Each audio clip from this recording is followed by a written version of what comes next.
And hello, welcome back to this the Radiation Heat Transfer Learning Journal. So we have kind of gotten used to calculating G and Q from our moment method because we kind of integrated out all the directions necessary.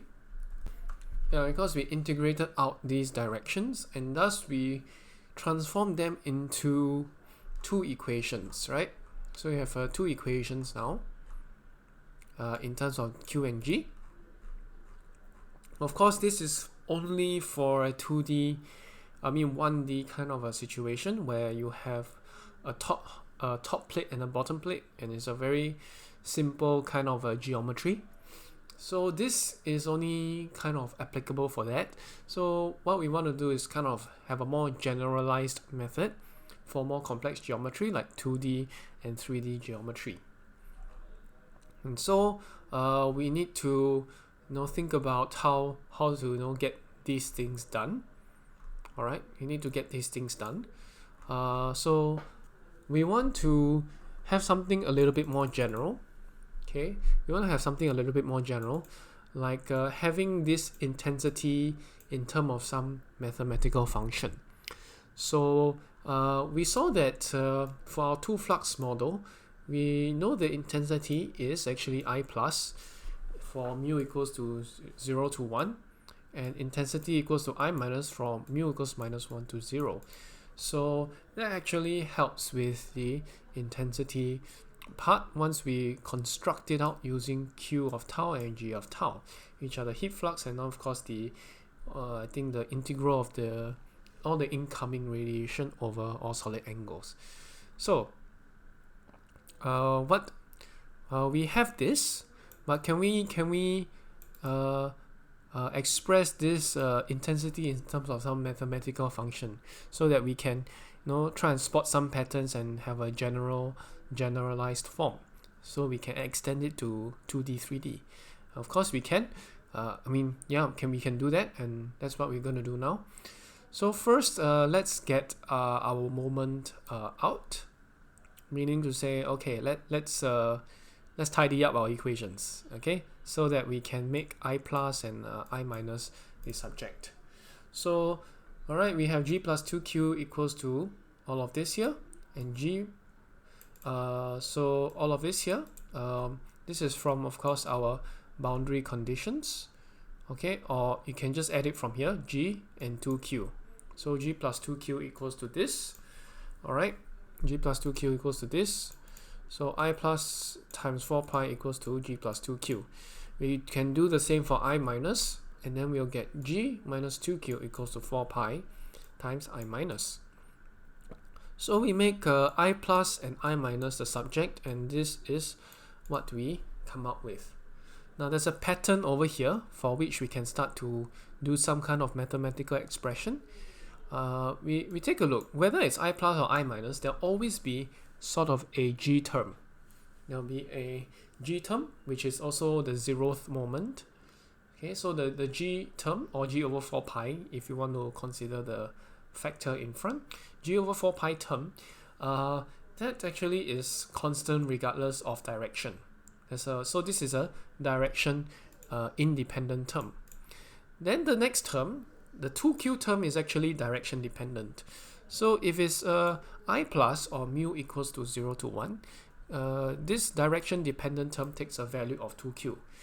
Otherwise, I minus, in this I minus case, meaning to say mu is -1 to 0, this direction dependent term actually takes a value of -2Q. So this is what I'm trying to describe here. So you can actually generalize your intensity field, okay, intensity field as some sort of expression like so, where you have G is actually a function of this tau, which is a distance from, it's a distance in space, or depending on where we are in the XYZ plane. So for example, here and here, so these are position dependent. Alright, these are very much position dependent terms. So you can see G and Q are position dependent. So depending on which point you're considering in your medium, it will change. Okay, then there is the other part, because this direction dependent term is actually Q times some sort of operator which switches it from plus 2q to minus 2q depending on the angle. So we can talk of it like that. I mean, it will be 2q times some direction, some term. So I'll just put as a question mark. So 2q times some term here. And we'll collectively call this the direction dependent term. Because again, depending on which direction you're talking about with respect to the normal, with respect to this normal, depending on the direction, this second part will actually change. Alright, so it will take a value of 2q from mu equals to 0 to 1 minus 2q from minus 1 to 0. So what can be this term? So 2q can actually be our magnitude, and then the other one will kind of tell you the direction. So what are some of the possible candidates? Well, one of the things we can do is, our dot product. Okay, our dot product. So let S be the vector for the ray direction. So let S be some vector here for the ray direction. Okay, so if we have, for example, let's say in the 1D case you have the normal vector. Alright, so this is S. Okay,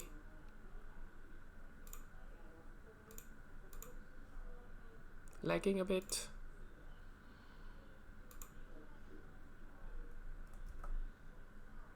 Okay, let me save it somewhere.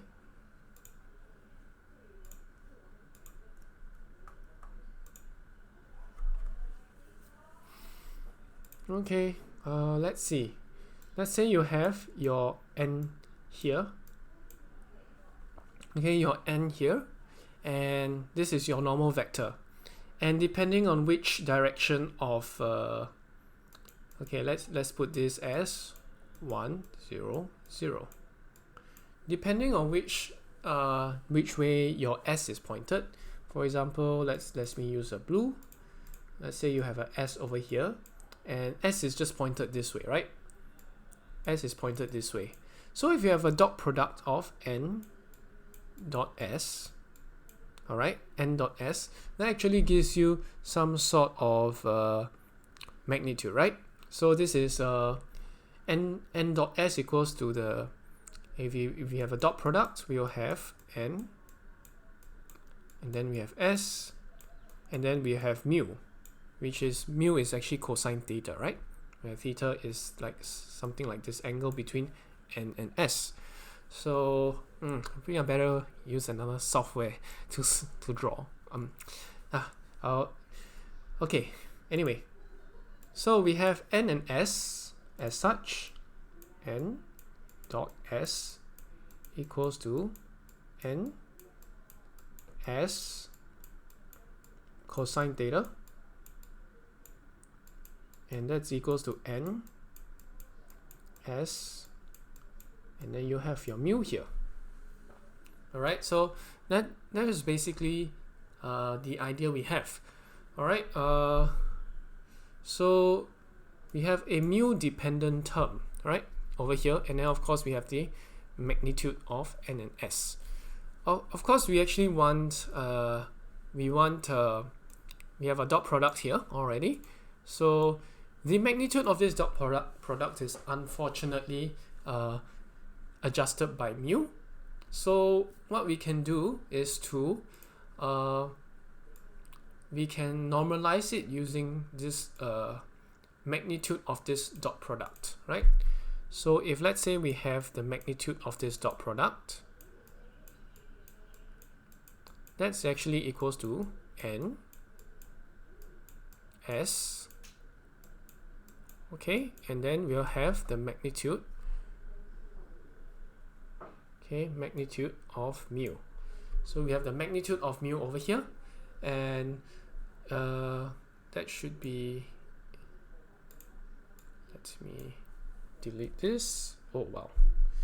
Okay, I put this here, and okay, we have a magnitude of mu. Alright, so magnitude of mu over there. So if we have this term divide by this term, we will have the following: n s over the magnitude of n dot s, and that's equals to mu over this magnitude of mu. Now this will actually be equals to I mean for mu is 0 to 1. For mu equals to, mu is more than 0 to 1. Okay, this expression actually takes a value of positive 1.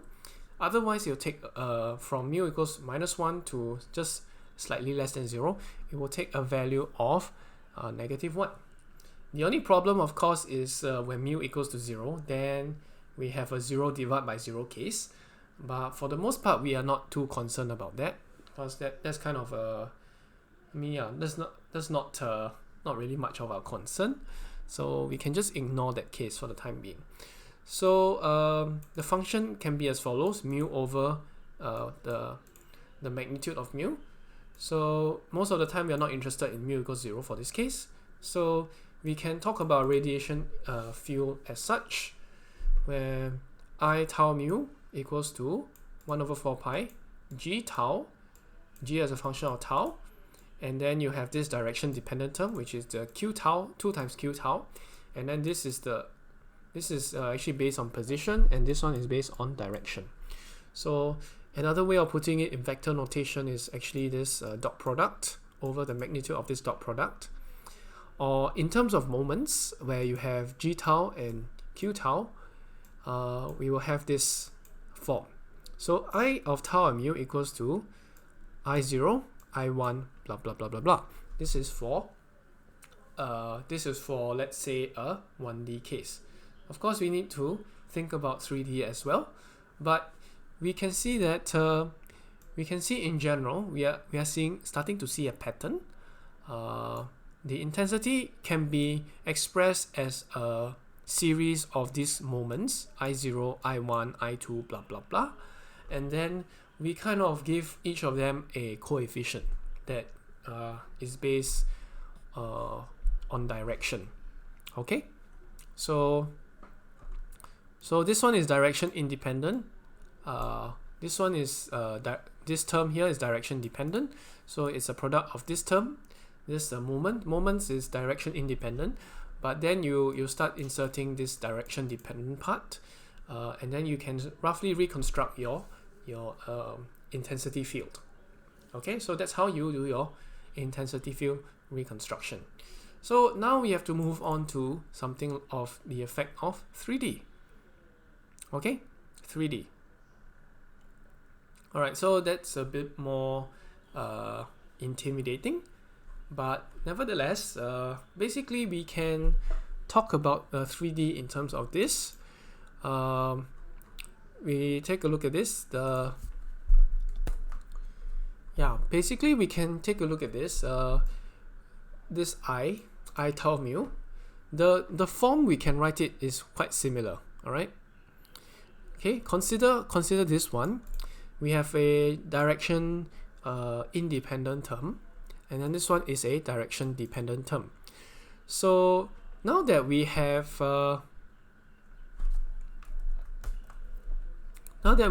intensity in 3D, we will need to consider vectors a little bit. So all of these terms here, you have to start thinking about vector notation. So again, the first term here is direction independent. The second term here is starting to be direction dependent. And one of the ways we can start making this look a little more ordered, okay? So this has to be a vector, and so does this. This actually also is a vector in a 3D sense. So how do we sort of make it into a 3D sense? Convert these scalars in the 1D case into a 3D case. Because this intensity field now has a x, y, and z direction, Therefore, this has to have an x, y, and z component. This one also has to have an x, y, and z component. Alright, so for this, the x, y, and z components is pretty much the same because it's direction independent. For this one, you have to start thinking about different cases. So what we can do is to combine this term here with this n term, and then we use that, we replace this multiplied by this n vector with I1 vector. So this is what actually can come out. Alright, this will actually come out here. Okay, so okay, right, so actually yes, intensity is a vector, so you do have to take note. I mean, the other way to think about this is that you can represent this by one number, except that I mean, you can, of course you can change this in terms of x, y, and z direction, but of course alright, you can imagine the intensity field as some sort of vector that is dependent on the x, y, and z direction. The other way is to you know, have it represented by one number, except that number kind of changes with as you change your direction. So you have a magnitude and a direction kind of a thing. So what am I talking about?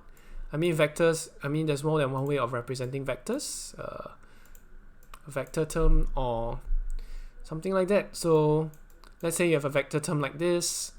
Alright, one of the ways is to measure it against some form of normal.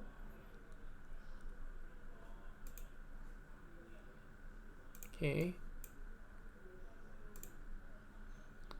Yeah, let's say you have a normal here.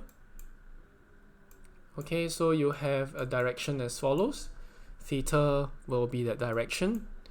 And of course, if you want, you have phi as well for azimuthal direction. And theta being the polar angle. And of course, you have your magnitude, so to speak, r. So r, theta, and phi will characterize your vector. So I equals to some r and then some f of theta and phi, right? And then the other way of representing the vector is you have I x, I y, I z, right? That's the other way of representing vectors. So depending on which one you're more comfortable with, what we tend to use is, of course, this one, this method, because it deals with angles a lot. It's more intuitive to deal with angles like so. So that's the method we are going to use here. Okay, so don't worry about the ix, iy, iz, but should know that yeah, we have a general form like so. This is this part here actually becomes some sort of a vector. Okay, this second direction dependent term can be expressed in form of two vectors. This I1, which kind of replaces this I1 tau and n, and then you have your direction term, which is s. So we also need to replace tau and mu with more general coordinates. For example, r, which is the direction term, I mean the position term of where the radiation is coming from, and then you have s, you know, which direction is the radiation pointing. So your general, you know, first order moment kind of expression can be expressed like this. You have IRS equals to the first moment here, and then you have the second moment over here. Alright, so in general, we can actually construct radiation fields as such. If we kind of absorb this 4 pi into this I naught, and this 2 over 4 pi into this I1, then we will have something along these lines.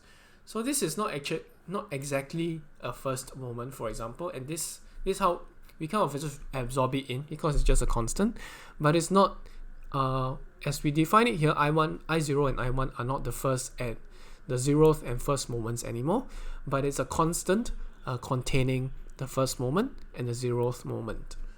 So if we we get to higher moments, we will be better able to represent our radiation field, not just with this constant and with this I1, because that was our way of thinking. Okay, this is like something like a two flux model, but now we try to sort of extend it to 3D. But if you go for higher order moments, because you want to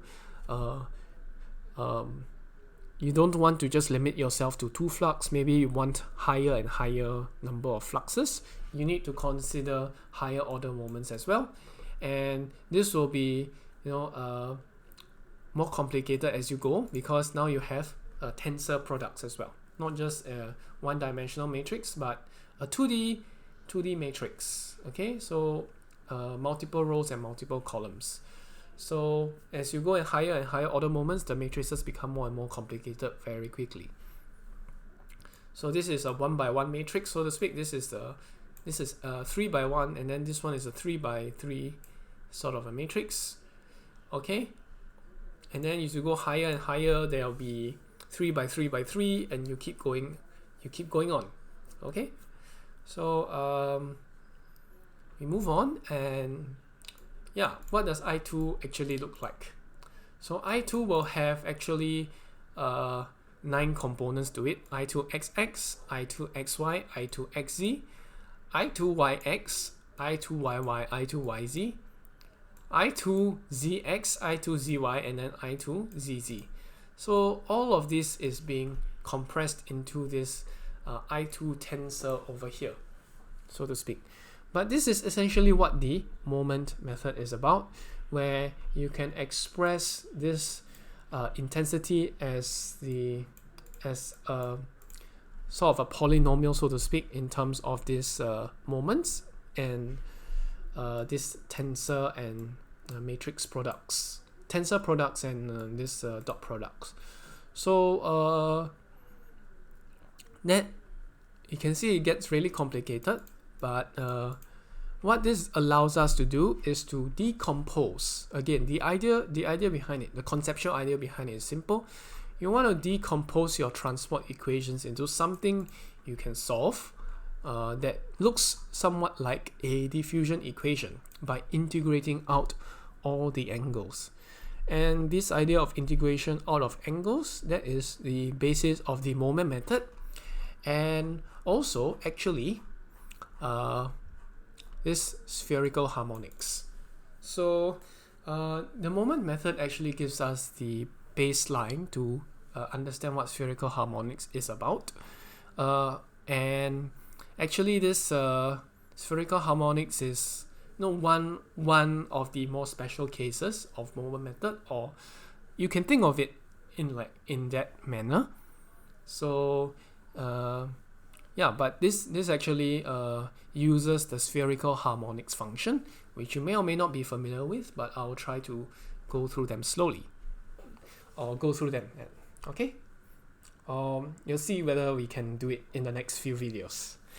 Alright, so we'll not go through the entire thing, but you'll see how things go. I'll present as much as I can. Hopefully that you can understand it a little bit better and be not so confused. Alright, so this is the moment method, or at least the gist of it. Thanks for watching. I'll see you guys again. Bye bye.